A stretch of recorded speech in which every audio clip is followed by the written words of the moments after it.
Hello students, welcome back to NSM classes. मैं हूं आपका मेंटोर नदीम सैफी और आज स्टार्ट करेंगे एक्सरसाइज 2.1 क्लास 9। क्लास 9 के 2.1 चैप्टर के लिए हमें पहले पॉलिनोमियल्स के बारे में जानना होगा। चैप्टर का नाम है पॉलिनोमियल, तो हमें मालूम होना चाहिए पॉलिनोमियल्स क्या होते हैं।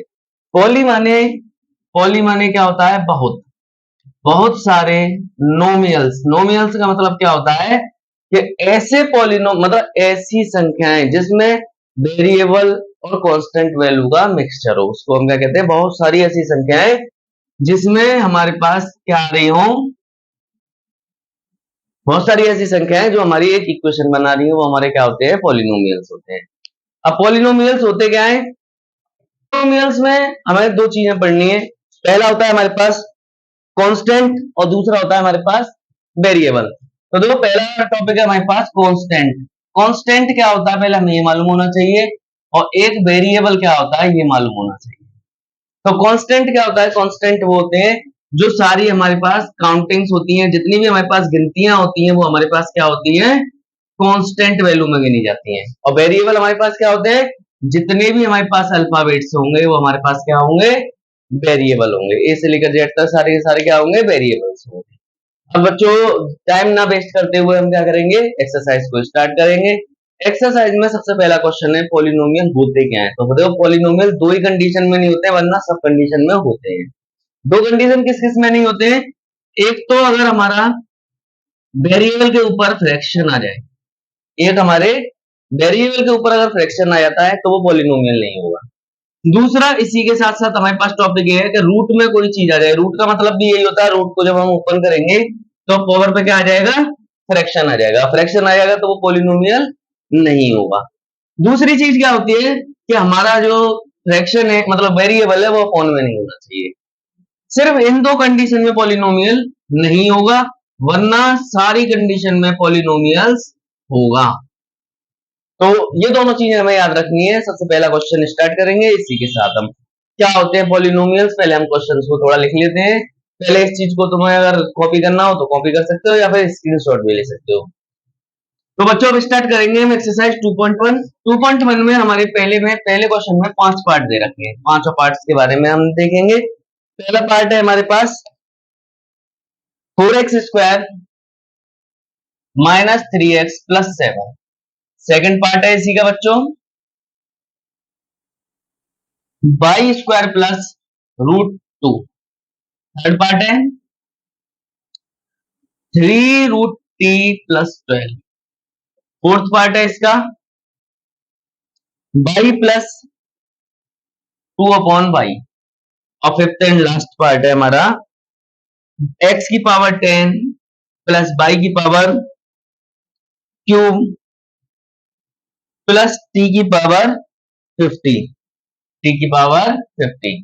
अब बच्चों हमें ये बताना है ये पॉलिनोमियल्स है या नहीं है। तो मैंने देखो बहुत क्लियरली तुम लोगों को बताया था पॉलिनोमियल क्या होते हैं। पॉलिनोमियल हमारे अपॉन में नहीं हो सकता वेरिएबल, और हमारा रूट में नहीं हो सकता। बस दो चीजें हो सकती है। तो देखो, इसमें ना तो रूट है ना हमारा अपॉन में है, तो ये क्या होगा? पॉलिनोमियल होगा। स्टूडेंट्स, ऐसे हम सेकंड पार्ट को करेंगे। ये पॉलिनोमियल होगा। देखो क्यों होगा? क्योंकि इसके वेरिएबल पर रूट नहीं है, इसके कांस्टेंट पर रूट है। कांस्टेंट पर रूट है, हमें कोई प्रॉब्लम नहीं है। वेरिएबल पर रूट नहीं होना चाहिए था, तो ये भी हमारे पास क्या होगा? ये भी हमारे पास पॉलिनोमियल होगा। इसके बाद अगले टॉपिक कराते हैं। यहां देखो हमारे पास वेरिएबल पर रूट है, तो ये हमारा पॉलिनोमियल नहीं होगा। क्यों नहीं होगा? क्योंकि मैंने अभी भी बताया था पॉलिनोमियल क्या होते हैं, जिस पर हमारे वेरिएबल के ऊपर रूट हो या फिर अपॉन में हो, वो हमारे पॉलिनोमियल्स नहीं होते हैं, वरना सारे के सारे पॉलिनोमियल्स होते हैं। तो यहाँ पर देखो, यहाँ भी हमारा वेरिएबल अपॉन में है, तो ये भी हमारे पास पॉलिनोमियल नहीं माना जाएगा। अब इसमें देखो कोई भी ना तो रूट है ना अपॉन है, तो ये भी हमारा पॉलिनोमियल होगा।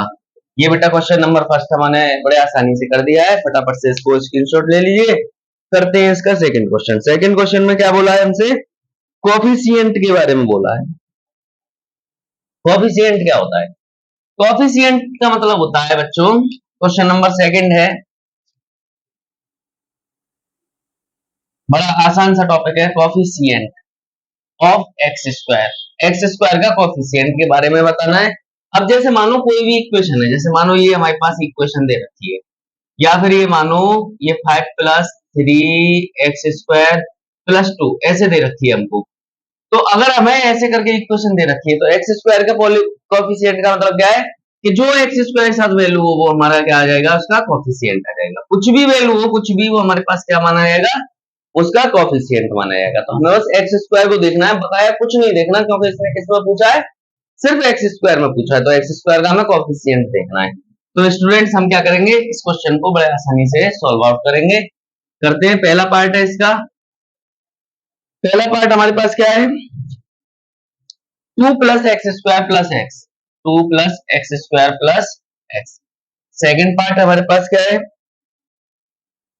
2 माइनस एक्स स्क्वायर प्लस के का क्यू, ये हमारे पास सेकेंड पार्ट है। थर्ड पार्ट हमारे पास क्या है, pi upon 2 x square plus 2। और फोर्थ पार्ट है हमारे पास √2 एक्स माइनस 1। अब देखो स्टूडेंट्स, मैंने अभी भी क्या बताया था, जो एक्स स्क्वायर है हमारे पास सिर्फ हमें उसे देखना है, बकाया कुछ नहीं देखना। एक्स स्क्वायर देखो यहाँ पर है, एक्स स्क्वायर के साथ कुछ भी नहीं दे रखा, तो हम क्या मान लेंगे, इसका कोफिशिएंट क्या हो जाएगा, सिर्फ और सिर्फ 1 हो जाएगा। यहाँ पर हमें एक्स स्क्वायर के साथ कुछ नहीं दे रखा, माइनस में दे रखा है, तो इसका कोफिशिएंट कितना हो जाएगा, -1 हो जाएगा। अब देखो यहाँ पर एक्स स्क्वायर के साथ क्या दे रखा है, π/2, तो इसका कोफिशिएंट क्या हो जाएगा, π/2 हो जाएगा। बच्चों बहुत सिंपल सा है, इसमें एक्स स्क्वायर है ही नहीं, और जहां एक्स स्क्वायर नहीं होता वहां पर क्या होता है, जीरो कोफिशिएंट होता है। तो इसका आंसर क्या रहेगा, जीरो रहेगा। क्यों रहेगा, क्योंकि बच्चों इसमें हमारे पास जीरो है ही नहीं।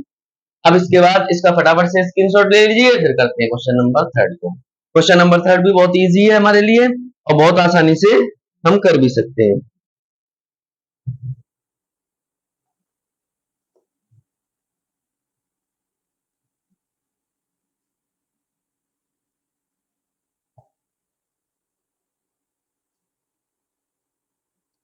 अच्छा, एक टॉपिक और बताना है क्वेश्चन नंबर 3 स्टार्ट करने से पहले पहले उस टॉपिक के बारे में जानिए पहले क्या होता है।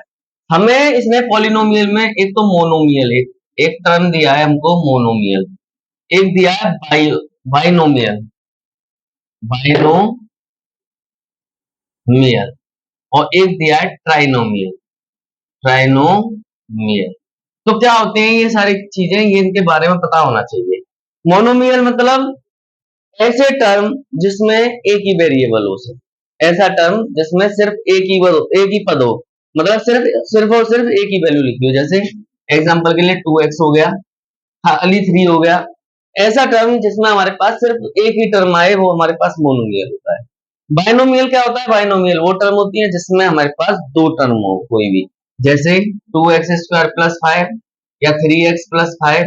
तो ऐसी टर्म जिसमें दो टर्म आ रही हो वो हमारे पास बाइनोमियल होते हैं। ट्राइनोमियल का मतलब क्या होता है, खुद समझ जाओ, जिसमें तीन चीजें आ रही हो वो हमारे पास क्या होता है, ट्राइनोमियल होता है। ये हमारे पास टॉपिक इससे रिलेटेड है क्वेश्चन से, और इस टॉपिक के बारे में हमने सीख लिया, मोनोमियल सीख लिया, बाइनोमियल सीख लिया और ट्राइनोमियल सीख लिया। अब क्वेश्चन में क्या कहा गया है कि हमें एक एग्जांपल देना है, हमें एक ऐसा एग्जांपल देना है जिसमें बाइनोमियल हो और डिग्री 35 हो। तो डिग्री 35 का एक बाइनोमियल का एग्जांपल देना। बाइनोमियल मतलब दो टर्म होनी चाहिए, और डिग्री उसने खुद कह दिया था 35 होना चाहिए। तो x की पावर 35 प्लस में कुछ भी लगा सकते हो, वो तुम्हारी इच्छा रहेगी। मैंने 2 लगा दिया है, तुम कुछ भी लगाओ, 100 लगा सकते हो, 200, 1000, 10, कुछ भी। जीरो मत लगाना, जीरो लगाने से तो एक टर्म हो जाएगा, बस उसको छोड़कर कुछ भी लगा देना, माइनस में प्लस में। अगर दो टर्म आती है तो ये क्या हो जाएगा, हमारा बाइनोमियल हो जाएगा। इसके बाद उसने क्या कहा है, एक हमें मोनोमियल का एग्जांपल देना है जिसमें पावर क्या हो, डिग्री 100 हो। तो हमें मोनोमियल का देंगे, ये तो बाइनोमियल का हो गया था। मोनोमियल का एग्जांपल क्या हो जाएगा, सिर्फ x की पावर 100, क्योंकि देखो एक टर्म आ रही है और पावर हमारी 100 भी आ गई। तो ये हमारे पास क्या हो गया, क्वेश्चन नंबर 3 बिल्कुल कंप्लीट हो चुका है। फटाफट से इसका भी स्क्रीनशॉट लेते हैं, चलते हैं अगले क्वेश्चन की तरफ। अगला क्वेश्चन क्या है हमारा, अगला क्वेश्चन और इंटरेस्टेड है थोड़ा सा, और बड़ा अच्छा भी है। अगला टॉपिक है क्वेश्चन नंबर 4 में degree. What is degree, degree is a main term है, मतलब यहाँ पर एक तरीके से कह सकते हैं हम, अच्छा टॉपिक है। डिग्री क्या होती है, देखो डिग्री को मैं इधर साइड से एक कॉर्नर में समझा देता हूँ, फिर उसके बाद क्वेश्चन को इधर सॉल्व कर लेंगे। तो क्या होता है हमारे पास डिग्री के बारे में, the highest power of the equation is called degree. अगर कोई भी हमारी हाईएस्ट पावर है पूरे इक्वेशन की, तो वो क्या होती है, डिग्री होती है। जैसे क्वेश्चन से करते हैं, ये हमारे पास एक क्वेश्चन है और हमारे पास एक क्वेश्चन है और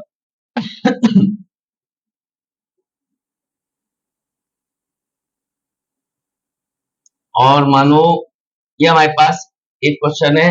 अब ये 3 क्वेश्चन हमने लिए हैं, यहाँ से हमें डिग्री बतानी है। तो देखो मैंने क्या बताया था, the highest power of the equation is called degree. जो सबसे बड़ी डिग्री पावर होगी वही उसकी क्या मानी जाएगी, डिग्री मानी जाएगी। इसमें सबसे बड़ी क्या है बच्चों, 3 है, तो इसकी डिग्री क्या मान लेंगे हम, 3 मान लेंगे। इसमें सबसे बड़ी पावर क्या है, हमें खूब साफ साफ दिख रही है, 35 है, तो इसकी डिग्री क्या हो जाएगी, 35 हो जाएगी। इसकी सबसे बड़ी पावर क्या है, 5 है, तो डिग्री क्या हो जाएगी, 5 हो जाएगी। बड़े आसानी से हमने डिग्री को सीख लिया है। कोई भी डाउट अगर आता है तो आप मुझे कमेंट सेक्शन में बता सकते हैं, मैं आपका समाधान बहुत जल्द से जल्द करने की कोशिश करूंगा और तुम्हें सारे डाउट्स को क्लियर कराने की कोशिश करूंगा। अब चलते हैं बेटा हम अपने क्वेश्चन की ओर। क्वेश्चन नंबर 4 में 5 पार्ट दे रखे हैं, उनकी हमें डिग्री बतानी है। तो देखो पहला क्वेश्चन है 5x का cube plus 4x square plus 7x। Second part है हमारे पास 4 minus Y square. Third part है हमारे पास 5t माइनस अंडर रूट 7 और फोर्थ टर्म है हमारे पास सिर्फ 3। हमें इनकी डिग्री के बारे में मालूम करना है, डिग्री क्या होती है। तो देखो डिग्री सबसे हाईएस्ट पावर इसमें कितनी है, 3 है, तो इसका आंसर क्या रहने वाला है, 3 रहेगा। इसमें हाईएस्ट पावर क्या है, सिर्फ 2 है, तो इसका आंसर क्या रहेगा, 2 रहेगा। इसमें हाईएस्ट पावर कितनी है, 1 है, तो 1 रहेगा, और इसमें एक भी नहीं है, तो इसका आंसर क्या रहेगा, 0। क्यों रहेगा बेटा, यहाँ पर कोई वेरिएबल ही नहीं है, वेरिएबल नहीं है तो उसकी डिग्री नहीं है, डिग्री नहीं है तो आंसर 0 है। तो ये क्वेश्चन नंबर 4 तो हमने बड़े आसानी से कर लिया। फटाफट से इसका भी स्क्रीनशॉट ले लेते हैं, फिर चलते हैं अपने अगले क्वेश्चन की ओर। अगला क्वेश्चन क्या है हमारे पास, लास्ट एंड फर्स्ट क्वेश्चन है और उसके बारे में भी हम तुम्हें पहले समझाएंगे और फिर उसके बाद अपने क्वेश्चन को करेंगे। तुम खुद बताओगे मुझे क्वेश्चन में करना क्या है। देखो सिर्फ टॉपिक समझ में आना चाहिए, अगर टॉपिक समझ में आता है तो हम सारे क्वेश्चंस को कर सकते हैं। अब देखो अब टॉपिक बन गया हमारे पास लीनियर। पहला टॉपिक क्या है, लीनियर, क्वाड्रेटिक एंड क्यूबिक। ये 3 चीजें हैं हमारे पास, इन तीनों के बारे में समझना है। अगर ये तीनों समझ में आ जाते तो हम इस क्वेश्चन को अपने आप खुद ब खुद बड़े आसानी से कर सकते हैं। देखो कैसे समझा सकते हैं। लीनियर क्या होता है, ऐसी पावर, मतलब ऐसी इक्वेशन जिसमें पावर क्या हो, 1 हो। जैसे एग्जांपल के लिए 3x प्लस 7, खाली x या फिर खाली 3x या फिर 2x प्लस 7 या फिर x प्लस 5। इनमें देखो वेरिएबल की पावर क्या है, सब में 1 है। अगर 1 पावर है तो ये क्या होगी, हमारे पास लीनियर होगी। क्या होगी, लीनियर। अगर हमारे वेरिएबल की पावर 1 आती है तो वो क्या होगी, लीनियर होगी। क्वाड्रेटिक का मतलब क्या होता है, अगर हमारी वेरिएबल की पावर 2 होती है तो वो क्या होगा, क्वाड्रेटिक होगा। लेकिन हाईएस्ट पावर, इस बात का ध्यान रखना है, हाईएस्ट पावर जैसे x square plus 3x plus 7 या फिर एक्स स्क्वायर प्लस 3। अब इनमें देखो हाईएस्ट पावर हमारे पास 2 है, तो it is a quadratic equation. और क्यूबिक जो लास्ट टॉपिक है हमारे पास, इसमें हाईएस्ट पावर 3 होनी चाहिए। अब देखो बच्चों बहुत से बच्चे कंफ्यूज रहते हैं कि क्वाड्रेटिक भी तो हो सकती है, लेकिन नहीं, हमें क्या याद रखना है, हाईएस्ट पावर, सबसे बड़ी पावर। सबसे बड़ी पावर अगर हमारी 3 है तो क्यूबिक मानी जाएगी, 2 है तो क्वाड्रेटिक मानी जाएगी, 1 है तो लीनियर मानी जाएगी, और 1 भी नहीं है तो वो इक्वेशन ही नहीं है, वो सिर्फ हमारी कांस्टेंट वैल्यू थी। ठीक है बच्चों, तो ये टॉपिक था हमारे पास जो हमने बड़े आसानी से क्लियर कर लिया है। अब चलते हैं अपने क्वेश्चन की तरफ। क्वेश्चन भी बड़ा इजी सा है, बहुत सरल से पार्ट्स हैं, 7 पार्ट दे रखे हैं, इनको क्लासिफाई करना है। पहला पार्ट है हमारे पास x square plus x. Second part है हमारे पास एक्स माइनस एक्स का क्यूब। इसके बाद है हमारे पास थर्ड पार्ट, थोड़ा सा नीचे से लिखते हैं बेटा, by plus by square plus. Fourth part है 1 प्लस एक्स। फिफ्थ पार्ट है हमारे पास 3t और 6 पार्ट है आर स्क्वायर और 7th पार्ट है हमारे पास 7x का क्यूब। अब देखो स्टूडेंट्स, मैंने तुम्हें क्या बताया था, लीनियर क्या होता है, जिसमें पावर 1 हो। तो देखो इसमें पावर तो क्या आ रही है, हाईएस्ट पावर 2, तो इट इज अ क्वाड्रेटिक। इसको हम क्या मानेंगे, क्वाड्रेटिक मानेंगे। इसमें हाईएस्ट पावर क्या आ रही है 3, तो क्या मानेंगे इसको क्यूबिक मानेंगे, ये क्या आ गया क्यूबिक। इसमें हाईएस्ट पावर 1 है तो ये क्या मानेंगे हम लीनियर मानेंगे। इसमें हाईएस्ट पावर 2 है तो ये भी क्या होगा क्वाड्रेटिक होगा। इसके बाद अगर पावर 1 है तो ये क्या होगा लीनियर होगा, इट इज अ लीनियर। और इसमें हाईएस्ट पावर क्या है 2 है तो it is a quadratic. Quadratic बस तुम्हें पावर को पकड़ना है, यहाँ पे सबसे ज्यादा 3 है तो ये क्या हुआ क्यूब। ये हमारा question number last 5th question हो गया था। इसी के साथ हमारी एक्सरसाइज फिनिश होती है। बच्चों अगर कोई भी डाउट आता है तो आप मुझे कमेंट कर सकते हैं, और वीडियो अगर पसंद आती है तो लाइक करें, सब्सक्राइब करें एंड और ज्यादा से ज्यादा शेयर करें। Thank you students.